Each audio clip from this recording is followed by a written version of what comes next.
Hi, I'm Ramona Risco Benson, President and CEO, and we are here at the wonderful African American Museum in Philadelphia.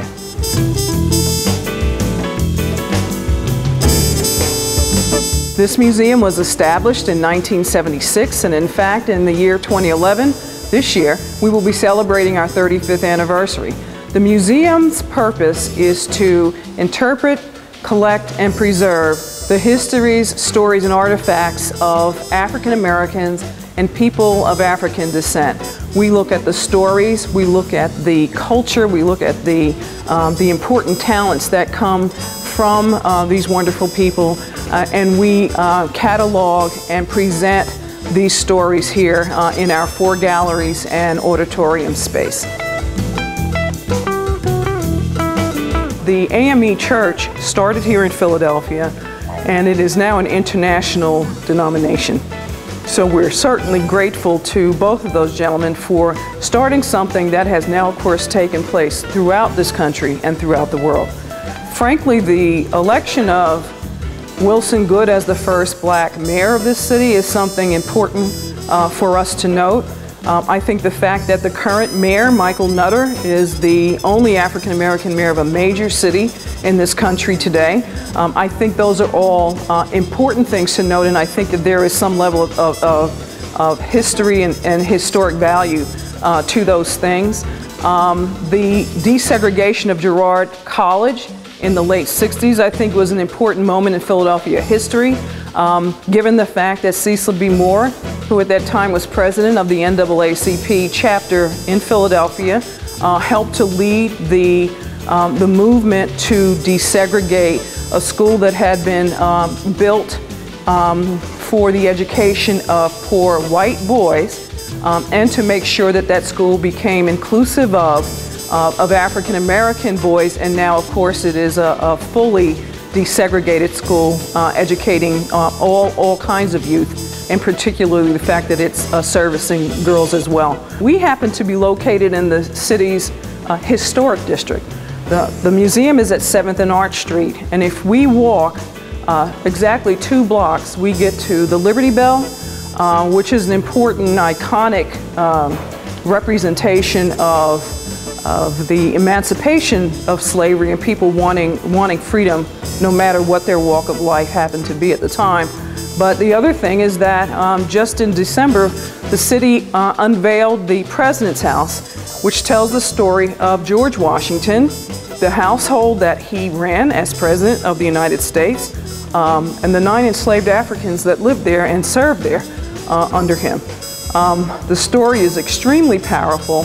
It is one that is still little known, but is gaining a lot of momentum, and we find that people are so interested in the story that we expect it to be one of the largest attractions for the city of Philadelphia, probably for the next at least 4 or 5 years to come. Then, within 8 blocks of that, we've got Mother Bethel Church, which is the first church of the AME denomination, and also on that site, which is the longest continuously owned property of African Americans in this country, is a lower level small museum, which also has the tombs of Richard Allen and his wife Sarah Allen. We happen to be located in the city's historic district. The museum is at 7th and Arch Street, and if we walk exactly 2 blocks, we get to the Liberty Bell, which is an important, iconic representation of the emancipation of slavery and people wanting freedom no matter what their walk of life happened to be at the time. But the other thing is that just in December, the city unveiled the President's House, which tells the story of George Washington, the household that he ran as President of the United States, and the 9 enslaved Africans that lived there and served there under him. The story is extremely powerful. It is one that is still little known, but is gaining a lot of momentum, and we find that people are so interested in the story that we expect it to be one of the largest attractions for the city of Philadelphia, probably for the next at least 4 or 5 years to come. Then within 8 blocks of that, we've got Mother Bethel Church, which is the first church of the AME denomination, and also on that site, which is the longest continuously owned property of African Americans in this country, is a lower level small museum, which also has the tombs of Richard Allen and his wife Sarah Allen. We think that the 3 areas that we highlight, the African American Museum, the President's House site, and then the Mother Bethel Church, are the 3 most important sites here in Philadelphia.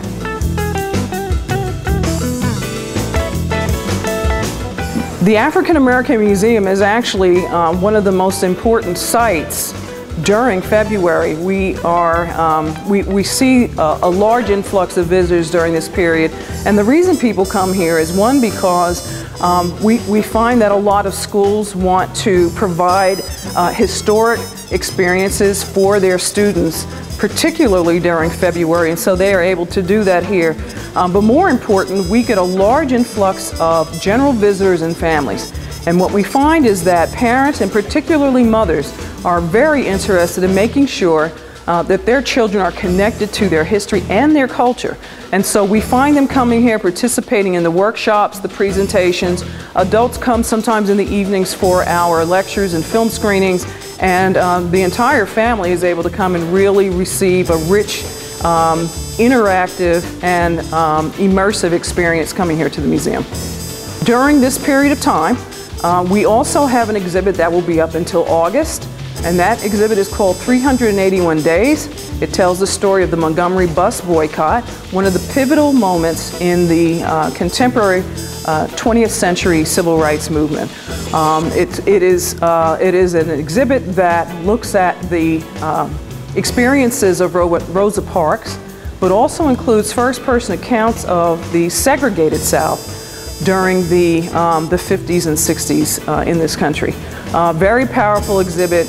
It was curated by the Smithsonian Institution and is something that people find to be riveting, educational, and also something that moves many people when they start to hear some of the stories that have come out of that moment that people have experienced. And then we have a gallery that we use for changing and temporary exhibits. And during February, we will have a very important exhibit up called Patience to Raise the Sun, and it is a Haitian quilt exhibit. These quilts were designed and sewn by women of Haiti, both pre and post-earthquake. And the exhibits are both small and large that look at life in Haiti as well as landscape in Haiti. And so not only do you see some of the things that women have experienced there, but you see the beauty of that country. And so we certainly recognize and honor the women of Haiti and their resilience, which comes out very strongly in this quilt exhibit. The African American Museum in Philadelphia, we actually are on the first floor, and the Audacious Freedom exhibit, which tells the story of African Americans in Philadelphia from 1776 to 1876, was installed in June of 2009. It is a core exhibit, and we expect it to be up for about 5 years. This important exhibit tells a story about African Americans, both free and unfree, during this 100-year period. The trailblazers of that time, people who, against all odds, created institutions and became champions as far as the rights for people to be free of all colors. The Audacious Freedom exhibit begins in the Foundings Gallery. The Foundings Gallery is a digital art gallery. There's no sound.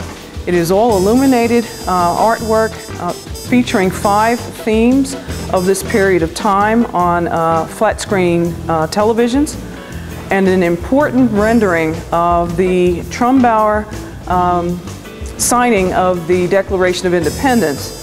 We took the liberty of contracting with an artist to develop images of the people who were left out of that document. So what you will see in this rendering is a kind of foreshadow shot of Native Americans African American men and African American women, because in the Declaration of Independence, the people they were actually referring to were white males.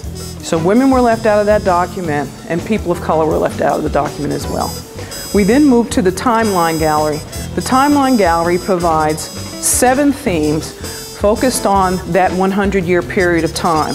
Everything from family life, social life, work life and environment, and law. Looking at laws that restricted Africans during that period of time, both free and unfree, educational matters that pertain to that 100-year period of time, arts and culture that were created in spite of what people were going through for that 100-year period of time, and how people lived, what work was like, what family life was like. And then finally, Audacious Freedom takes you up a ramp that depicts the historic period of Philadelphia, the historic district. So there's an older street map on the ramp, and up to the Conversations Gallery. You have 9 stations representing 10 historic figures of that period and conversations that would have taken place with them. We begin with this wonderful lady who lived to be 116 years old by the name of Alice of Dunks Ferry, and we end with the installation of Richard Allen, Bishop Richard Allen, and Bishop Absalom Jones, the 2 men who began or created the independent black church movement. Alice lived to be 116, and she is the only character we feature who in fact was enslaved her entire life. But she had some interesting freedoms as a ferry boat operator and interesting stories. Her experiences with legendary people like George Washington and William Penn are told through her eyes, and her stories are quite unique and quite fascinating. And then finally, the last thing about Audacious Freedom that is special is that it is an exhibit for people of all ages, and so children can also enjoy the themes related to Audacious Freedom through our children's activity wall. It is primarily designed for people 3 to 6 years old. It is a low-tech interactive experience that covers everything from games that children played during the 100 period we focus on, to things that they ate, jobs that young people had when they were teenagers, through the eyes of Grace Bastille, William Still, and Obie Catto.